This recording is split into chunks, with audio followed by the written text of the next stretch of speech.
é fato, é verdade. Os dados estatísticos mostram isso, tá? A maior parte da universidade pública é frequentada por alunos de maior renda, tá? Enquanto a universidade privada, pelos de menor renda. Opa, será que o problema é o quê? A gestão do dinheiro ou as melhores universidades, que têm de tudo, pesquisa fora do ensino, né? Tem a pesquisa e a extensão. As universidades oficiais, gratuitas, elas têm um tripé: ensino, pesquisa e extensão. E isso, naturalmente, custará muito mais caro, pois as universidades privadas se sustentam no ensino. Opa, então já tem um terço aí do que é oferecido numa universidade privada, tá?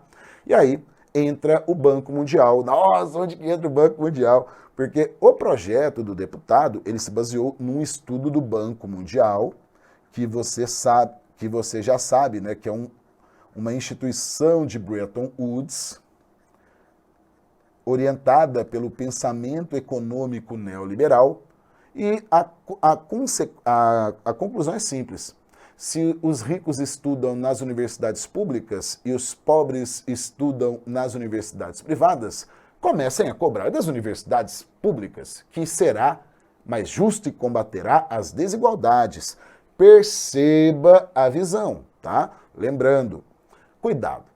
As estatísticas, elas são complicadíssimas, porque elas podem ser manipuladas.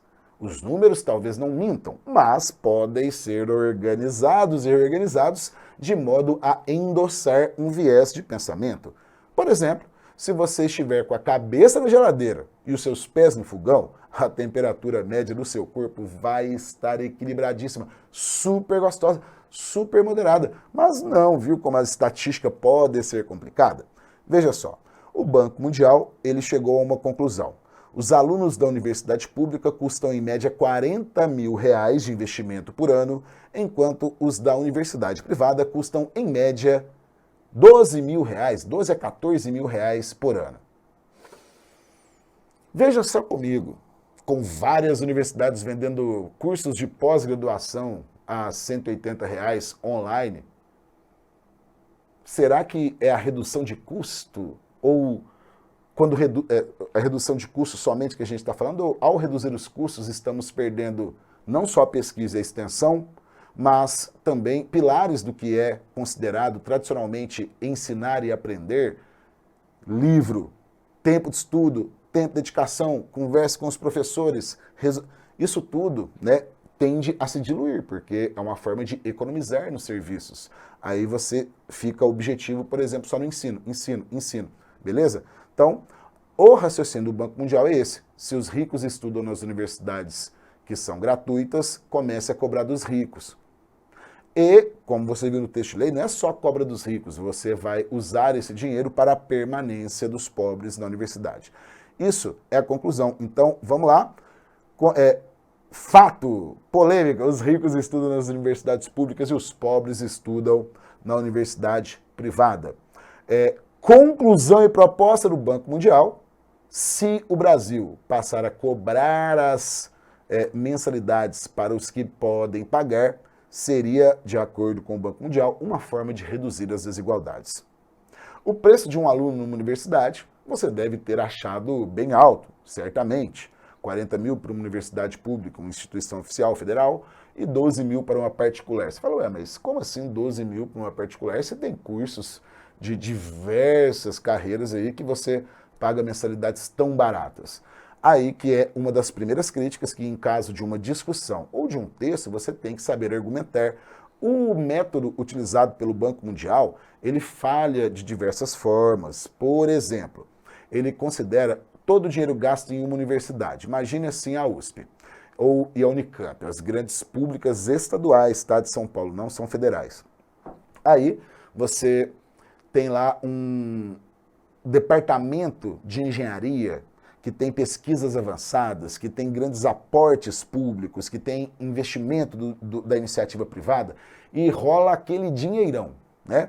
Aí eles consideraram o valor por aluno desde quem entrou na graduação até quem concluiu a sua pós-graduação, o seu doutorado.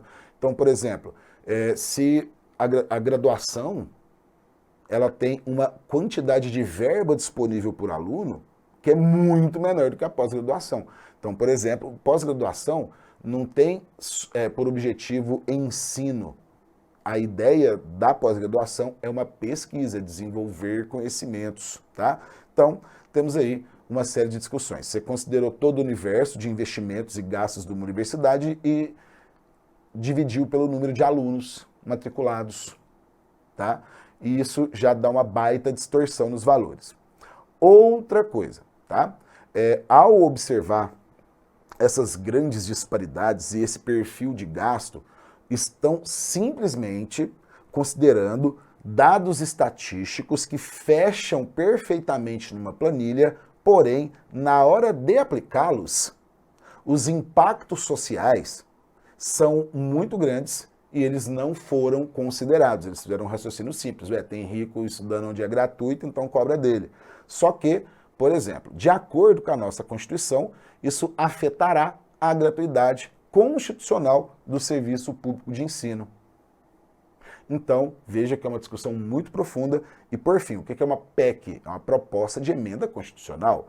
E o que se propõe uma PEC? Alterar o texto da Constituição. Beleza? Então, olha só, pessoal, você vai se lembrar, então, desse detalhe aí, tá? Lembra aí do que significa CCJ, Comissão de Constituição, Justiça e Cidadania. Lembra que foi um estudo do Banco Mundial, que é um órgão, uma instituição financeira internacional de Bretton Woods. E para finalizar, então imagine, pergunta 1. Em que contexto foi criado o Banco Mundial? 44, num período de troca de hegemonia, né, decadência do Reino Unido e da França e a ascensão dos Estados Unidos. Foi feito no contexto da reconstrução da Europa, tá? Foi inclusive, né, o BIRD, o Banco Internacional de Reconstrução e Desenvolvimento, né, hoje o Banco Mundial, que capitaneou, né, todo esse processo de recuperação da Europa com o Plano Marshall. Lá na Ásia também teve reconstrução. O Plano Marshall para o Japão e para os tigres asiáticos se chamou Plano Colombo, então dá-lhe Banco Mundial, beleza? Lembre-se então que o banco fez uma análise estatística, né, seca, sem olhar as realidades, humanidades do Brasil, nossas contradições, nossas desigualdades, nossos anseios constitucionais enquanto nação.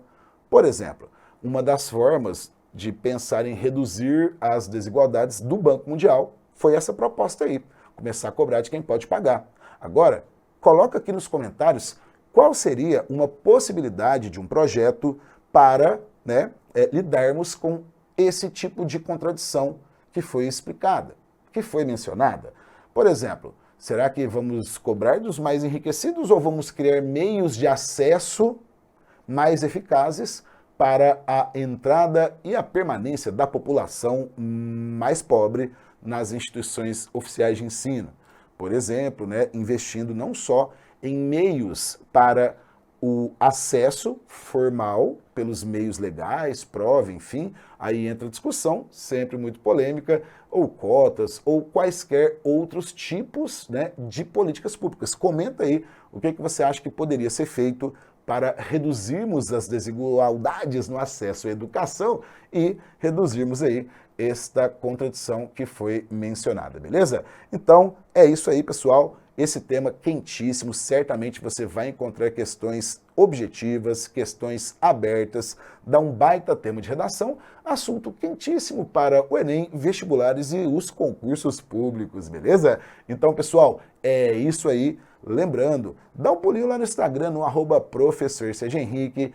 Lembre-se, olha, curte, compartilhe, tá? Então você pode utilizar esses vídeos para fazer todo o acompanhamento das atualidades e das realidades geopolíticas, econômicas, sociais do nosso mundo, beleza? Então é isso aí, pessoal. Um grande abraço, bons estudos e foco no sucesso!